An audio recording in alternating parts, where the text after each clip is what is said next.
Yo, what's up, everyone? Welcome back to another episode of Unfucking Your CX. I'm your host, Zack Hamilton. I'm really excited for today's conversation. I got Dan Smitley on. He recently was just featured in the ICMI Top 25 Thought Leaders, and it's not because he just pouts around a bunch of BS. He is a true practitioner in customer service. So, Dan, welcome to the hot seat. Appreciate the invite, man. It's fun to have this chat. Yeah, absolutely. I'm really excited for this because and we'll get into it, but you grew up as a practitioner in this field, right? So you've lived it. You've lived the everyday kind of firefighting mode and hiring and recruiting agents and training them and onboarding. So these are the type of conversations I love to have. But before we do it, set the scene. Where do these conversations typically happen for you? One of my favorite places to have these kind of conversation is at the expo or the conference or the trade show after hours. So the events have all wrapped up. Some vendors putting on some sort of come get some hors d'oeuvres and some drinks. And Yeah. it's there where like everyone's debriefing from all of the sessions they've had. They've had a couple drinks, and so their tongues are a little looser and they're willing to like actually share their frustrations. That's the perfect time to have these conversations. Dude, I love that. I wish I could just have a couple just recorders planted around just to because you're right. You're missing so many other rich conversations that are taking place around it. But I love those moments too, because to your point, like you get a beer or two in you, tongue's getting loose. You want to talk about not just what you heard today, but let me start talking about some of my problems. Absolutely. And the vendor's putting on the event. So probably everyone's got an opinion, right? Like, oh my God, this vendor, I did an RFP with them and or they have, yeah. It's fun when you start getting people's honest perspectives and sharing those kind of, I didn't realize anyone else was having this issue, but I've heard three other people and it's validating. And now I'm opening up about the challenges I have back home and, the BFM team sucks where I come from or whatever it is. Yeah, and I think that's so. I was just at an event a couple weeks ago, and it's so relevant because you could be sitting back and listening to some amazing kind of keynotes and even fireside chats, right? And the perception is like, man, these companies have it all together. They don't have any like issues. Like that's the vibe that they put off. And then you go up and start having a conversation with them, and then they get loose, and you're like, okay, I'm not the only one here. No, it's validating. And you reference back to ICMI, like that's kind of the mindset I have. The last event that back in October of like practitioners are in the space sharing their challenges. Yeah. It's fun. Even the keynotes are great, the firesides are great, but I like when I can connect with other practitioners and actually hear what's going on. Yeah, absolutely. There's been a couple events, and I know we're talking about events right now, but because of that chat is like so rich, there's been a couple times where I actually will just attend the event, but not actually get a ticket to go in. But I'm like at the bar, the hotel bar Yeah. outside of there. Like that, to your point, that's where all the rich conversation happens. Smart. That is a great way to save a couple bucks. Just like go on a trip, go with the wife, enjoy most of the day, and then just at night when everyone's starting to let out, like head down to the bar and get those conversations. It's not bad, and you get the vacation as a business write-off because you're doing work. And That's probably right. shouldn't say that on a recording, but that's how my mind's thinking. It's all right. It's all good. Well, Dan, but I love this conversation. So, look, you've grown up in the trenches as a practitioner before you've become this consultant. So, what is that one thing right now, that one topic that's just it makes you cringe when you hear it? Always been there. So my background being workforce management, it is at the core of workforce management. But I feel like, unfortunately, the AI topic has kind of like launched it even more prevalent. So it's not AI, but it's AI enabling this singular focus in WFM to only optimize for business outcomes. Like it's always been there, right? WFM has always been about how can we make sure that our schedules are aligned to forecasting, to making sure that we're making the most of agents and making most of the resources we have, not too busy, not too slow. That's great. But when it's only that, I feel like we're missing out on a lot of the humanity, a lot of the agent care, a lot of the employee experience that I think was starting to gain some traction around the COVID time. And AI has just reinserted this focus of like, all we care about is efficiency, all we care about is automation, all we care about is just maximizing the resources so that we can do as much as possible with as little as possible. And for me, it's just so cringe because I'm like, that feels so basic. Like, yes, it's AI enabled, but this is what we were trying to do back in like the 90s. And it's trying to figure out, can we give people availability time between calls of 2 seconds? But what if we dropped it down to 1.5 seconds? How much time and money? That literally was stuff that I was doing growing up, of like 2 seconds versus 1.5 seconds of Yeah. available time between calls and how much profitability we'd gain. I don't know, man. For me, it's kind of frustrating of like, we're back in that. And I feel that is uninspired. There's probably a better word, but that's kind of where I'm at with it.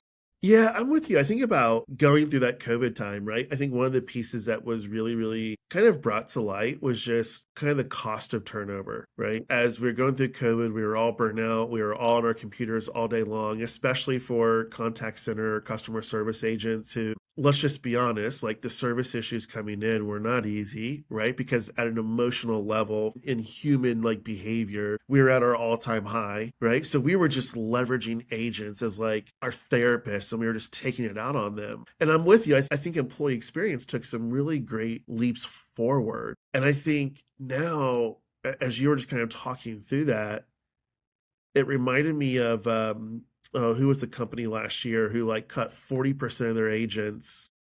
Gosh, who was it? Which one? I feel like there's multiple. Oh, yeah, yeah, which one, right? Pick one, pick one. And then what they realized was like, oh shit, our agents don't have this capability yet. So I'm curious if you think about kind of where organizations are at right now, right? Where they do want to maximize efficiencies, but of course they want to keep the human in the loop. How do they do that? Before we get to your player tips, how do they do that? I mean, I think the question, or at least the frame up you had, which was how do we go after efficiency while keeping the human in the loop, is different than how I would want to focus it or frame it. I would prefer, how do we go after efficiency while keeping it human centered? The difference is, human in the loop is I'm a human making decisions. I'm approving different things, and I feel like there's still there's a disconnect and a gap of like, as a WFM analyst, approve these 10 batch schedules, approve this, approve that. And it's all just numbers and bits, and they're separate and absent from people, right? Those aren't humans. Those are just approve, deny, optimize. And that's human in the loop, because the machine isn't doing all of the work. The human is in there as kind of a critical thought partner. That's less of what I'm focused or what I'm interested in. I'd rather a conversation around, how do we have optimization and maintain the humanity of our agents? How do we provide them flexibility? How do we listen to their concerns? How do we say, Zach, you're a real person that is needing something different than what Dan needs? And I can't maybe one off my whole process just to accommodate you. But how do I account for the differences and the discrepancies between what Zach wants and what Dan wants? And how do I build those systems that way? So for me, I think that's the tension point. The tension point is optimization, not just for optimization's sake, but optimization plus human-centered design, human-centered thinking that allows us to try to do both at the same time. I love how you kind of one reset kind of the focus there. I think that's really critical, especially if we think about kind of this time of agentic, right? I mean, I talk a lot about human in the loop has become more of like a scarcity mindset where you're talking about, hey, let's go above that, right? Let's get above that of kind of human above the loop and really I think that's a great reframing there. If you think about, okay, so let's take it there now. For listeners who, I've worked with a client who's like, look, we kind of optimized our workforce management and our CSAT dropped by 40 points within a matter of like 2 months. And she was trying to like make the business case of how do I get my staff back? And so she really anchored just on CSAT, which I'm like, you've got to re-anchor it back in the business impact. But with a lot of that going on, Dan, and really keeping the humanity aspect into it, what's your first player tip for those folks who are just struggling, but are like, I need a lifeline? So my first player tip, and again, thinking about it from a higher level, going up a level, as a WFM professional, I needed to do this. I'm recommending it to others, is to reconnect to the actual people. So what I mean by that is I think a lot of times we use supervisor feedback, team lead feedbacks. We're getting feedbacks from directors or right? Or maybe we take it a step further and like, I care about the agent experience. I survey them quarterly about what their experience is. And I think that's great. But reading the comment, I need more schedule flexibility, is very different than having a conversation where someone says, I need schedule flexibility, and you say, what does that mean to you? Like, what is it? Well, on Thursdays, I have to go get my son at 3 p.m., but my shift goes till 5. So you don't want flexibility as this like gig economy, hyper mobility, right? You just want one exception on a Thursday. That's or every other. So it's listening to the actual people. I think it's so easy for WFM professionals to get lost in the numbers and to have that gap. My recommendation, my player tip is lean in, go listen. It's inefficient, but go listen to individual people or a group of people, but hear them. Don't just read the feedback. I think that, well, I love that. I love how you put the difference between reading it and truly hearing it. Right. I mean, even I'm like, I work from home. I do my own schedule. There are times where, like, if I have to go get my daughter to soccer practice or to basketball practice, I'll take that time off early. But I'm typically sitting in my truck, also working it on my laptop. Right. Like that type of flexibility. I love how you brought that up of really lean in and listen to like, what does schedule flexibility mean for that person? What's player tip number two? Player tip number two almost sounds counterintuitive to what I just shared, right? You go and listen to the individual. That person needs Thursdays off at 3. You don't build your systems for the individual. You build the systems for a whole human team. What I mean by that is like I'm not going to do one-offs. I'm not going to go around. I have 500 agents, right? I'm not going to go one by one creating these unique things.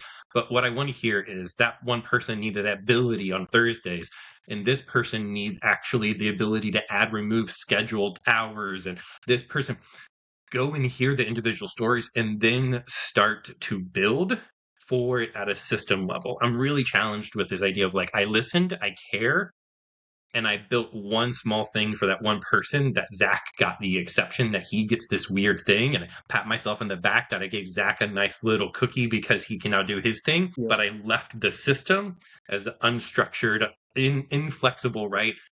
That's the real problem. The real problem is how do we get after a system that cares for the humanity, not me caring for the individual. But it starts by listening to the individuals. Yeah, but I think architecting the system to care for the system wide does drive the care back to that individual because you started with them first. I love how you frame that up because if you just frame it up for that one person, the system will actually end up breaking and you'll do more harm than good. Right? Because then the system will say, well, you showed Zach favoritism. Screw it. I'm just going to quit and find somewhere else.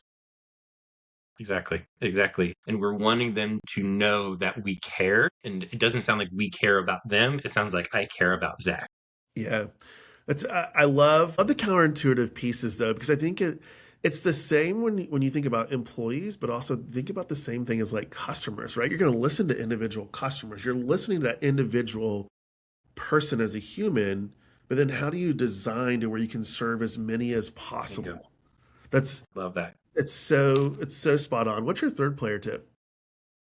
Is to actually go and do it, right? So this idea of you started with the individual, then you started to think about how do I build these out system wide, but then you think about it from each component of WFM. What I mean by that is, so you ask for schedule exceptions and you ask for these flexibilities, but maybe as an agent you didn't think about the RTA process. You just are comfortable with the constant tapping from WFM on your shoulder to get out of aux, and that's just become the norm.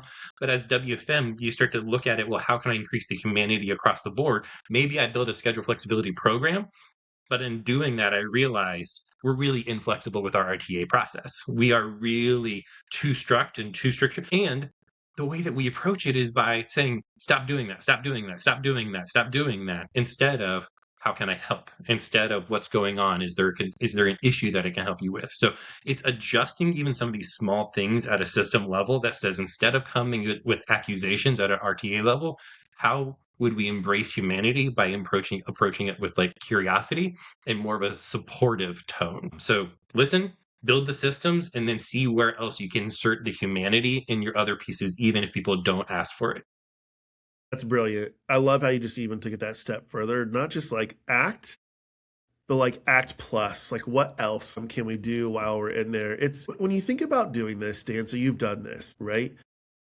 What's the benefit to the organization? Like, where have you seen this just truly create an incredible workforce? I've seen what happens is agents start to be able to create their work-life balance. Same way that you're able to, they start able to create their work-life balance. They start to see this as a reason to stay. Pay still sucks. They don't care about me. My supervisor still sucks. But you know what I got? I got an ability to adjust my schedule. It can become such an engagement tool that people stay when done well. It becomes a recruiting tool. Recruiters start to say, you might want flexibility. We don't pay the best, but here we have this great program, we have these great processes. And then it actually, I've seen this happen too. It shifts the narrative on things like Indeed and Glassdoor, where people are going to get a sense of what is it like to work at this organization. I've seen it change from scheduling sucks, WFM sucks to everything else isn't amazing, but at least I can have flexibility. I can have my work life balance. Scheduling is a great plus, and it can just shift as an engagement tool, as a recruiting tool, and just reduce that overall training cost. We talked about at the beginning of the beginning of the conversation. There is a real cost for attrition, and this kind of ideas can go after that cost. Yeah, I mean, look, I've run contact center. My attrition costs at some points was multiple seven figures, right? So if you think about how do we take as much cost out of the business? Well, to your point, flexibility has become a huge benefit that employees are looking for, and they're willing to sacrifice compensation for flexibility. Dan, this has been absolutely phenomenal, and it's been really just practitioner driven. So thank you for bringing that in such a short period of time. If any of our listeners want to go further in WFM strategy and planning, where can they find you? The best place to find me is LinkedIn. I basically live there Monday through Friday. I'm posting constantly, and if nothing else, come on Fridays because I post a Will Ferrell GIF connected to a stupid thing about CX or WFM. So, come and follow, and maybe you'll get a couple laughs along the way. Well, and who doesn't love Will Ferrell? Well, Dan, it's been great. I appreciate it, man. Come back soon and talk to you again. This was fun. Thanks so much, man. Yes.